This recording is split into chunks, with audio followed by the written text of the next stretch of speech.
Hi everyone.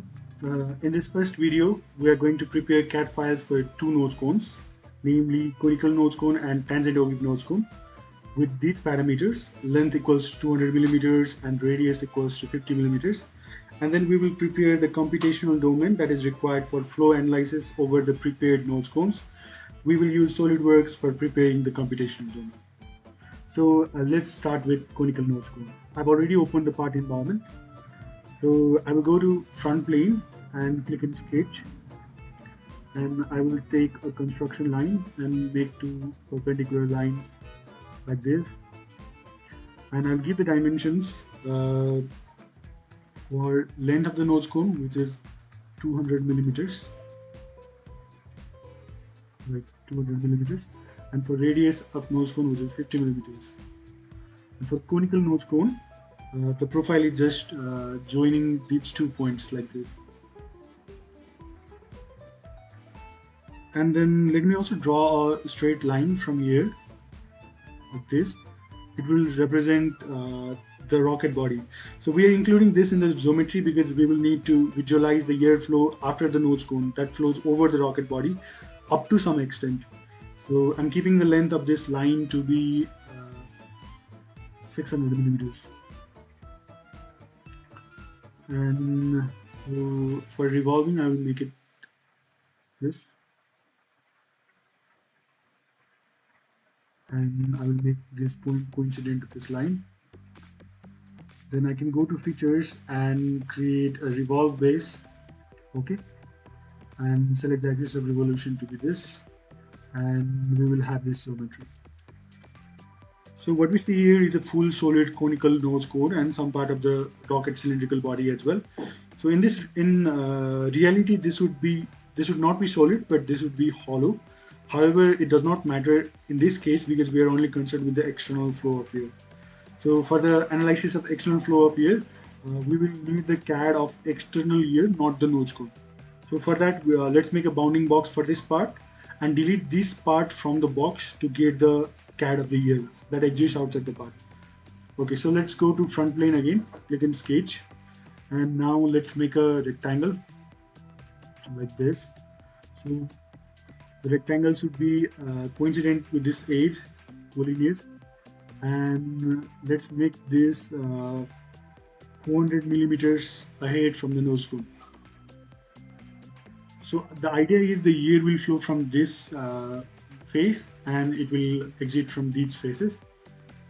So let's also make this, I will make a line from here, change this line into construction line and make it, I'm out of sketch, sorry. So I will make this line horizontal line and select this point and this line and make it midpoint so that it is in the middle of these two lines. And let's keep this height as 300 millimeters.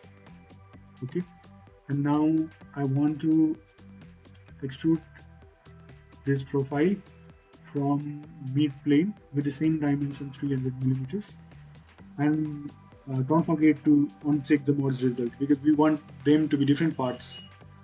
So when we select this, we have now two solid bodies. One is the bounding box, and other is representation of nose cone and rocket body. Now let's go to commands. Here, go to source commands and select combine. And inside combine, select subtract. For the main body, select boss extrude, and for bodies to combine, select revolve. Okay. So now we have this domain.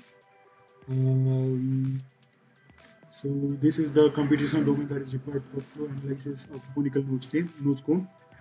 Now let's save this part as conical underscore simulation domain or anything you like. Okay. So for exporting to ANSYS, I'd also like to save this part as a parasolid format. You can also do it in step format. Save.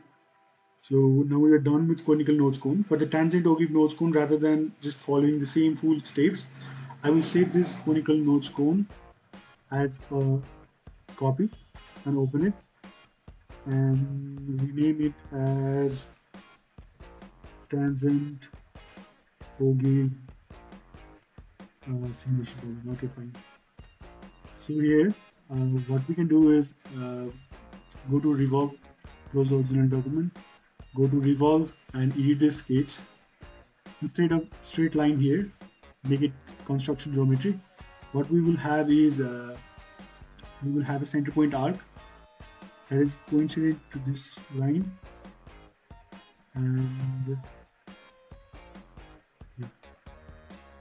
this point should be merged, and this circle should be tangent to this. Okay. Now if we exit, so let's also repair this sketch. There is some change in the. I will delete this dimension and I will give the dimensions again. I'm not quite sure why the error was there in the first place. Okay, so now this is the geometry for tangent simulation domain. And to export to ANSYS, I will also save this in file solid format. Tangent simulation domain. Okay. So now we have two geometries for computation domains of both the nodecones that we have considered. In the next video, we will start with ANSYS. Thank you and see you.